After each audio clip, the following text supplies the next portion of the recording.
Добро вечер, започнува светот денес на Тера. Еве ги вестите на денот. Македонија одбележува 23 години независност. Денот на независноста одбележани во Битола. Не излегувајте без чадор од дома и оваа недела. Ја побара за жена на мостот кај Зовиќ. Пред споменикот на двата Илиндена во Битола, денес делегации на општината, на Сојузот на борци, Советот, политички партии положија свежо цвеќе во знак на одбележување на Денот на независноста. Делегација од општина Битола, предводена од градоначалникот Владимир Талески и членови на општинскиот совет, положија свежо цвеќе пред споменикот на Народно-ослободителната и фашистичка војна на Македонија во знак на одбележување на 23 години од Денот на независноста на Република Македонија. Ја користам и оваа прилика да го честитам 8 септември, денот на независноста на Република Македонија.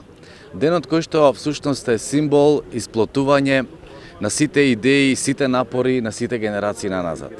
Значи честитки за луѓето кои што најдоа начин, сила, храброст, мудрост, упорност, истрајност и пред 23 години практично го направија она што требаше да се направи. Значи тоа го направи македонскиот народ и сите наши граѓани. 95% гласаа за независна, суверена Република Македонија. Мислам дека е голема придобивка, затоа што овој 8 септември, кој што многумина знаат да го наречат и нов Илинден, практично значи сплотување на идеите на многу генерации наназад. Така што денеска, 8 септември, значи обединување на сите различни концепти, на сите политички партии, на сите идеологии во едно. Независна, суверена Република Македонија. Пред споменикот на двата Илиндена во Битола, свежо цвеќе положија и представници на политички партии од градот, представници на Сојузот на борците и пратеници. Денес е голем ден на македонскиот народ, ден кај што се слави вековната борба и вековниот стремеж за независна држава на македонскиот народ. 23 години независност на Република Македонија и 23 години борба за подобар живот, борба за подобри услови на живење на нашите граѓани и борбата нема да застане тука. Значи ние како партија на власт ќе се трудиме да ги подобриме условите на живот на нашите граѓани и за таа работа, за тоа да го оствариме, се трудиме со сите наши сили да ги обединиме сите наши граѓани, бидејќи сметаме дека само единството води кон напредок и само единството може да допринеси да сите наши граѓани живеат во благосостојство. Опозицијата во Битола со иницијатива да се изгради спомен обележје на првиот претседател на Македонија Киро Глигоров. Од моје лично име и во името на Социјалдемократскиот сојуз на Македонија, на сите граѓани им го честитам големиот национален празник 8 септември, денот на независност. Посебно сакам да го потенцирам големото значење и придонес на првиот претседател на Независна Република Македонија Киро Глигоров и неговите напори за слободата и независноста на нашата држава. Државникот треба и мора да има значајно место во нашата историја. И токму затоа, во наредниот период, ќе бараме од градоначалникот и Советот на општината Битола да постават спомен обележја со неговиот лик и да именуваат значајни објекти и улици со неговото име. Само така ќе докажеме и ќе покажеме дека ги цениме сите оние кои што се вложиле за слободата и независноста на нашата татковина. Нека им е вечна слава на сите оние кои го дале влогот за независна, слободна и демократска Република Македонија. Пред 23 години, во далечната 1991 година, Македонија стана самостојна, суверена и независна држава, а државноста на Македонија прва ја призна Република Бугарија.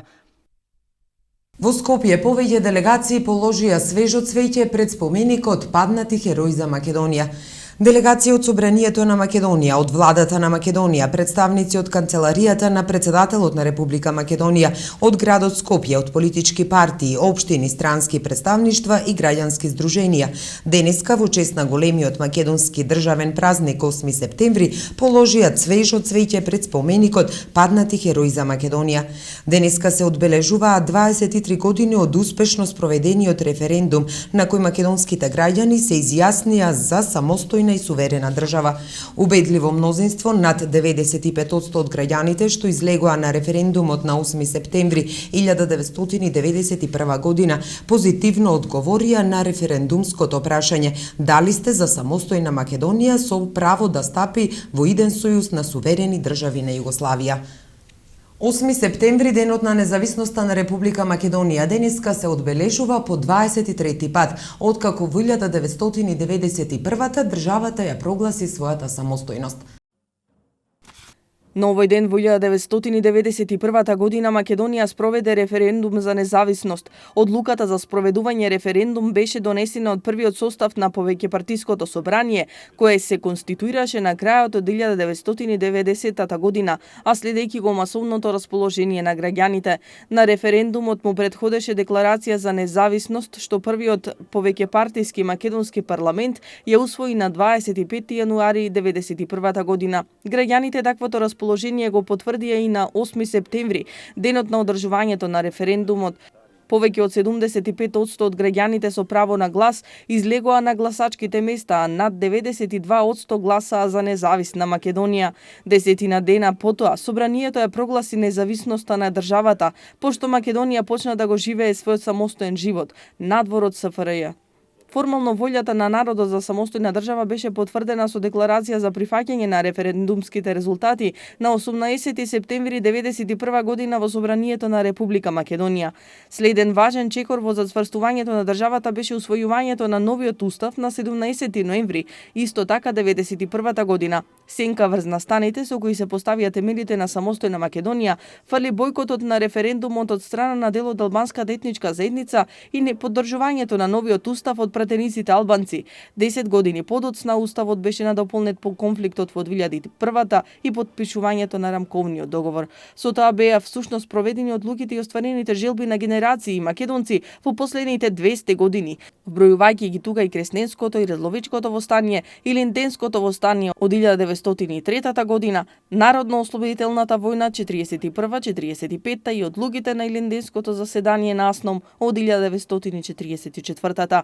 Државата се осамостои монетарно со воведување на денарот на 26 април 1992, а потоа доби и своја армија на 18 август истата година. Државноста на Македонија прва ја призна Република Бугарија, пошто следува признавање и од Турција, Словенија, Хрватска, Русија, Босна и Херцеговина. Меѓународно правниот субјективитет на државата дефинитивно беше потврден на 8 април 1993 година, кога со акламација во Генералното собрание на Обединетите нации Македонија беше примена за 181 полноправна членка на Светската организација. Поради противењето и притисоците на Грција, која не го прифаќа уставното име за членувањето во Обединетите нации, беше под привремената референца поранешна Југословенска република Македонија. Под покровителство на Обединетите нации Скопје Тина почна разговори за решавање на проблемот што го има Грција со уставното име на Македонија, кои се уште траат. Председателот на владата Никола Груевски им го честита денот на независноста 8 септември на граѓаните на Република Македонија. Во честитката се вели дека 8 септември е празник кој представува остварување и континуитет на трудот, вложувањата и пожртвуваноста на многу генерации граѓани кои живеат со мислата за слободна и самостојна држава, но и ден со кој се празнува и мудрата одлука на огромното мнозинство граѓани кои заокружија да и се определија за самостојна Македонија. Оваа година се одбележуваат 23 години од независноста на државата, години низ кои граѓаните покажаа зрелост, мудрост и капацитет, години на предизвици, на успеси и премрежја, но и време низ кое покажавме како држава дека умееме да се носиме со големата одговорност, да се управува со сопствената судбина и да се носат самостојно одлуки. Денес Република Македонија има цврсто зацртани цели и визија. Нашата најголема задача е да го подобриме животот на граѓаните, да отвориме нови работни места и да придонесеме за економски развој и општествен напредок кој државата ќе ја направи посилна, а граѓаните посреќни и сигурни. Тоа е задача во која сите треба да придонесуваме, но и наша обврска за идните поколенија, пишува во честитката на премиерот Груевски. Еве што ќе гледате во продолжение. Пинг-понг академија во Битола. И за други теми по кусата пауза, останете со нас. Вашето мислење нам ни е важно, затоа што Тера телевизија е на страната на гледачите. Искажете ги вашите ставови на нашиот веб портал tera.mk. Прашањето за оваа недела гласи: каде ќе студирате? Во градот каде што живеам, во Скопје, надвор од Македонија.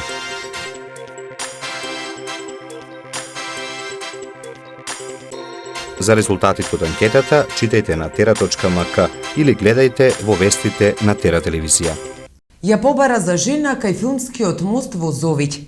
Во Мариовското село Зовиќ, кај мостот кој е познат по неколку филмски сцени кои таму се снимале, битолчанецот Тони Ристевски ја побара за сопруга неговата долгогодишна девојка Марија Крстевска.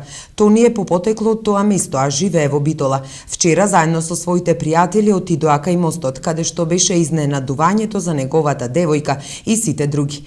Марија, омажи се за мене, беа зборовите испишани на големото бело платно, спуштено од мостот, а одговорот на Марија беше да.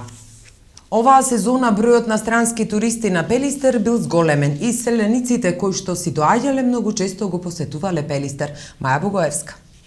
Бројот на посетители во Националниот парк Пелистер не е драстично зголемен во споредба со минатата година, меѓутоа бројот на странски туристи е поголем. Бидејќи сите што дошле од странство при посета во родниот крај се обидуваат да дојдат и да го видат и Пелистер, ќе обично доаѓаат на неколку години. И исто така е доста посетени од посетителите кои доаѓаат во Охрид, па дел од таа недела или 10 дена бараат начин како да прошетаат и да видат малце повеќе нешто од Македонија и околината на Охрид. Сметаме дека доцна почнувањето на летната сезона влијаеше да скоро сите заминат пред се на море, барајќи потопли услови. Кои места најчесто се посетуваат? Обично во сабота и во недела посетуваат Голема ливада, местото наречено Печурка на првата кривина после Магарево, хотелот Молика, Палиснопје доста често, но доста често и одат и на врвовите, а и на Големо и на Мало езеро. Често се користат и патеките. Па мислам дека оние кои што имаат можност редовно ја поминуваат историската патека, оние кои што се во детското одморалиште ја поминуваат детската патека, едукативната, и оние кои што се малце кондиционно поспособни одат и преку патеката по Камењарот, која што не е многу тешка патека, но бара сепак малку повеќе кондициона подготвеност, но најпосетена веројатно патека е онаа преку Дебел Рит, односно преку Орлови бари до Големо езеро. Така е најлесна за пешачење и пријатна за гледање. Од Националниот парк се надеваат дека заклучно со октомври бројот на посетители ќе биде задоволителен.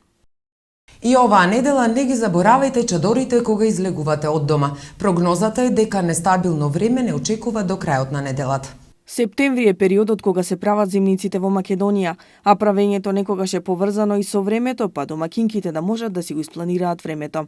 Метеоролозите најавуваат нестабилно време и оваа недела времето во Македонија ќе биде како изминатата, нестабилно со локални врнежи од дожд.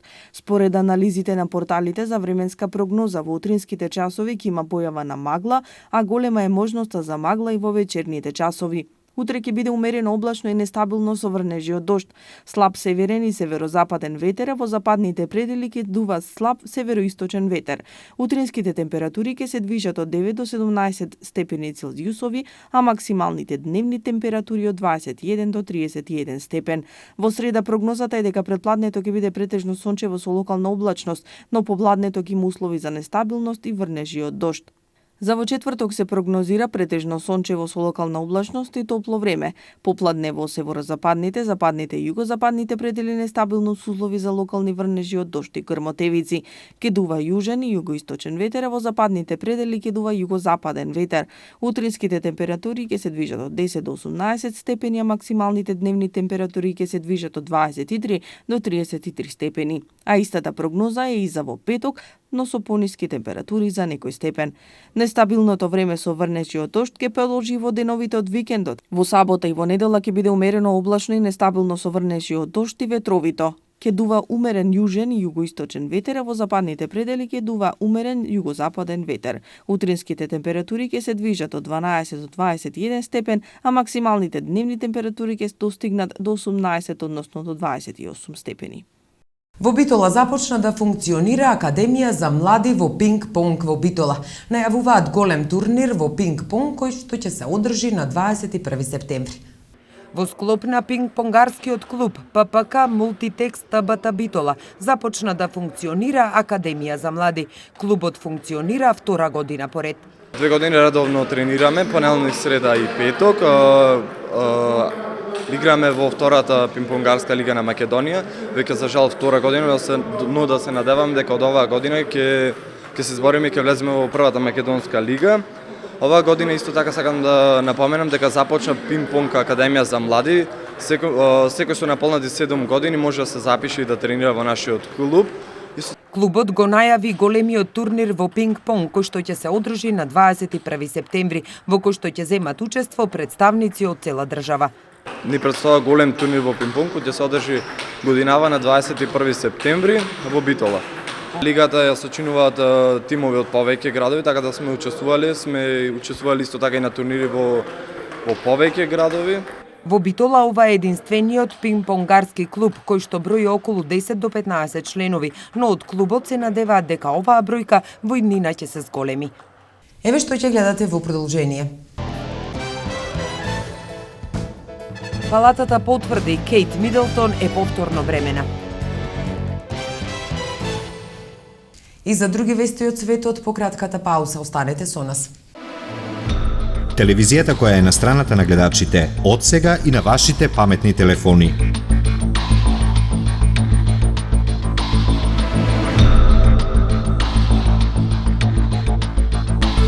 Секојдневно преку 300 информации во Актуел Свето денес, ритамот на градот, Спорт рапорт, забавниот сервис на Тера.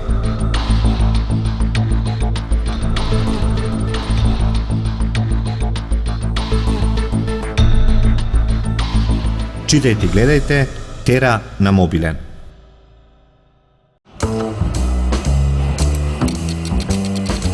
Во жешките летни вечери, една од најдобрите занимации е да се гледаат филмови. Тера телевизија ги најавува своите филмски термини. Од понеделник до петок, вечерен филм на Тера на 10 минути пред полноќ. Во сабота и недела, попладневен термин за филм во 18 часот. Филмска програма на Тера телевизија.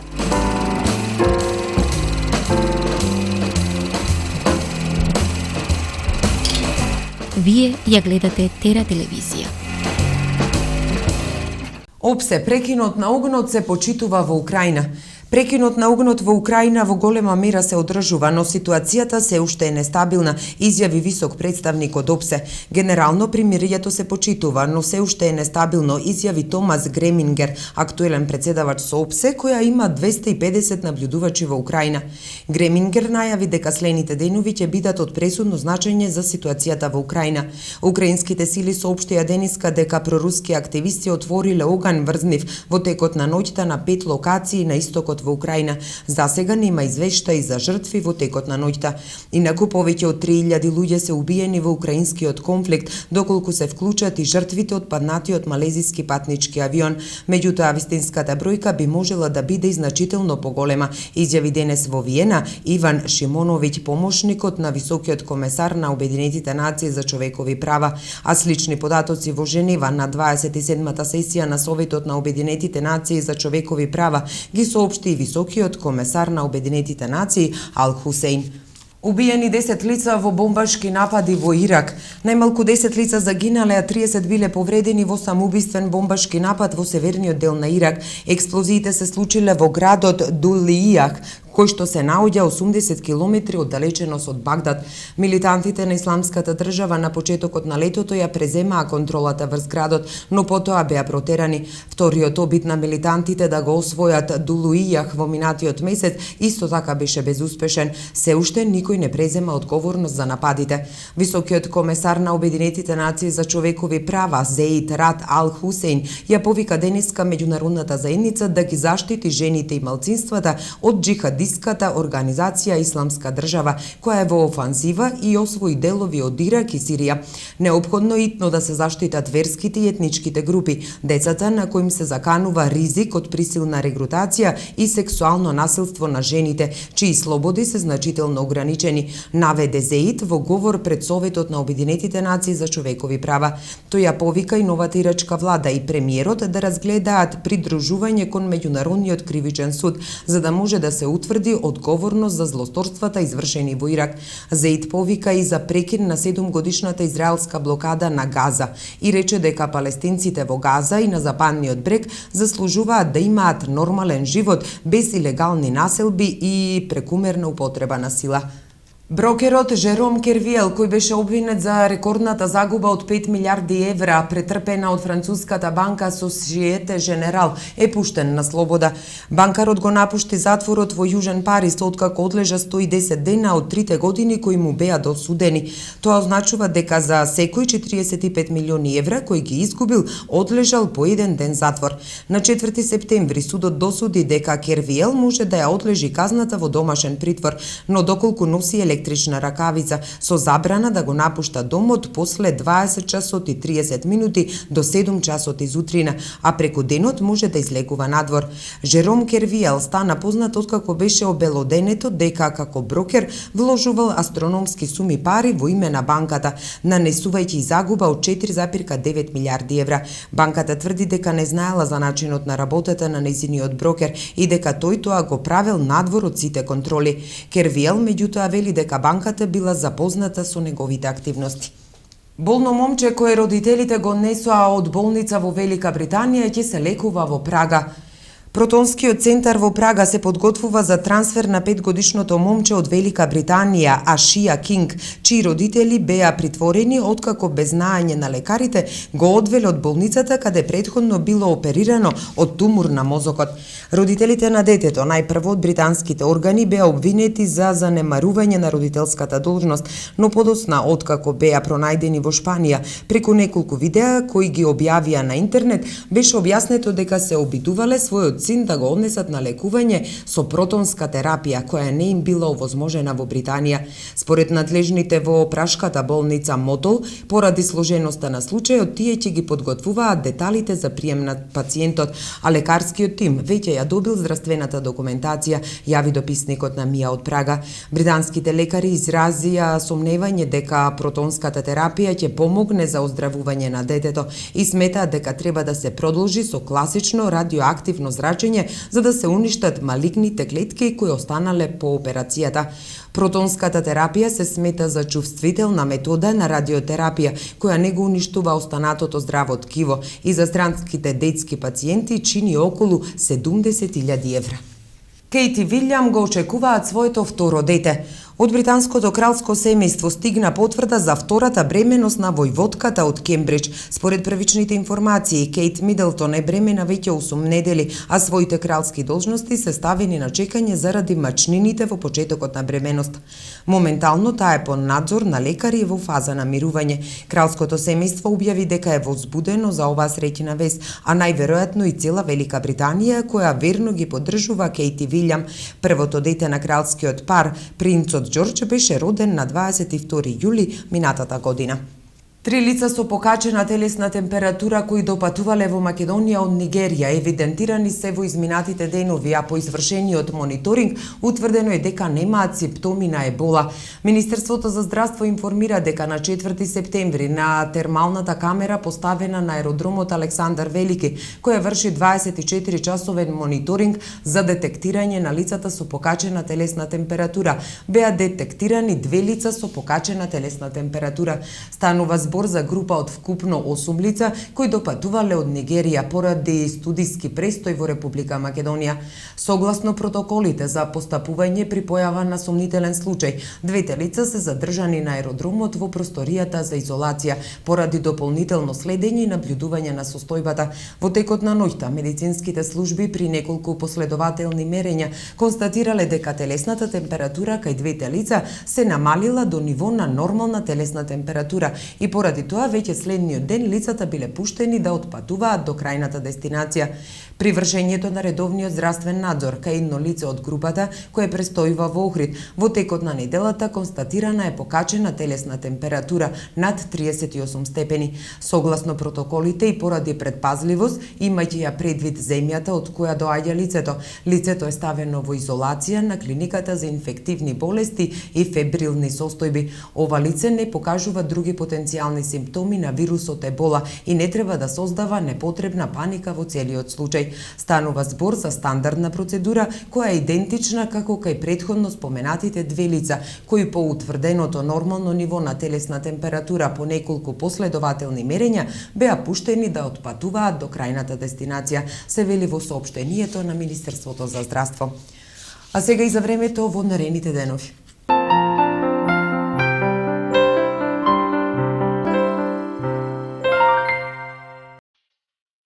Какво ќе биде времето утре во Европа?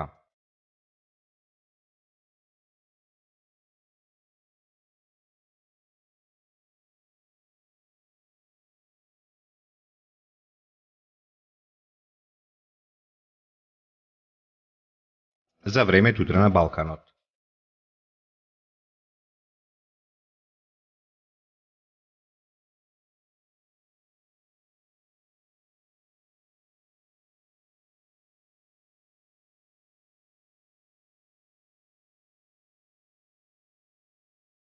Какво ќе биде времето утре во Македонија?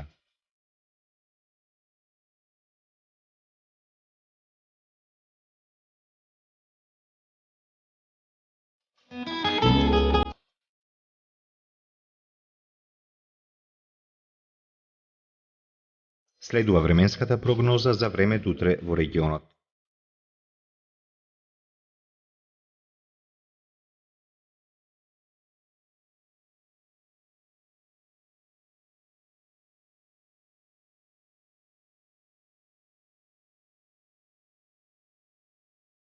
Какво ќе биде времето утре во Битола?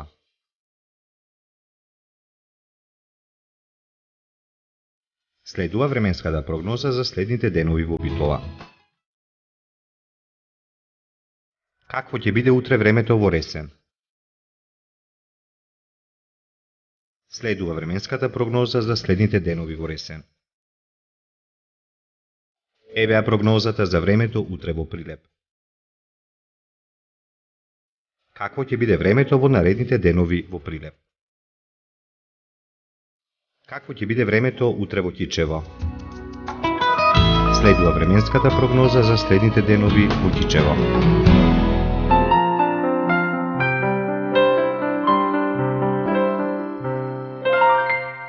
Тука е крајот на светот денес. Ви благодариме за вниманието. Имајте пријатна празнична вечер со Тера телевизија.